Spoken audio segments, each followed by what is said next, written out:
Well, Amit, we've been showing everyone the history of Akko, but this is really cool where we're about to go. The old city, the marketplace of Akko, kind of shows that contrast, the great history of this city, but with the modern, contemporary flavor as well. That's right. Akko was always a melting pot of different cultures, different ethnical groups, different religions too. And nothing really changed in the last couple of centuries. It is still a city where mosques and synagogues and churches exist side by side.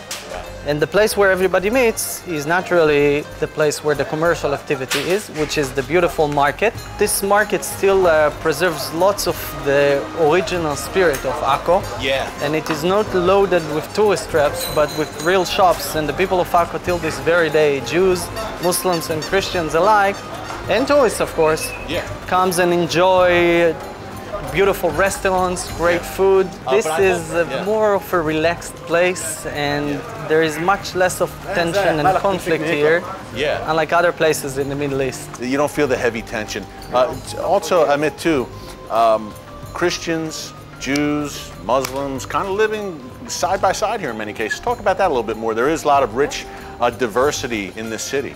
Absolutely. And everyone's side by side. Absolutely, and it's been like that actually since the Turkish Ottoman time.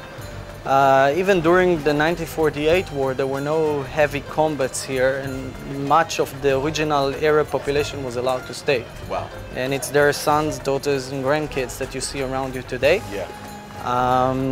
And I think since they know that this is the reality in Israel, thanks God, is not going anywhere, then it's better just to cooperate and, you know, sell whatever you can. Right.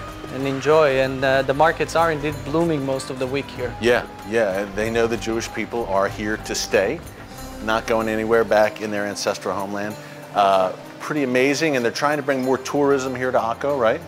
It's off the beaten path. Yes. There are no pilgrim sites, especially no Christian pilgrim sites. Right. Therefore, as a tour guide, I feel that this city was kind of left outside, and it's a shame. Because as we saw for the last couple of hours, this is an amazing city, a World Heritage Site. I keep saying this is kind of a hidden gem here in Israel, not far from Haifa, not too far from Tel Aviv up north. And coming up after the break, we're going to wrap up from here. We talked about this being an ancient port, an ancient entryway during the times of the Bible, a great port city. So after the break, folks, we're going to take you to that legendary ancient port of Akko. Don't move.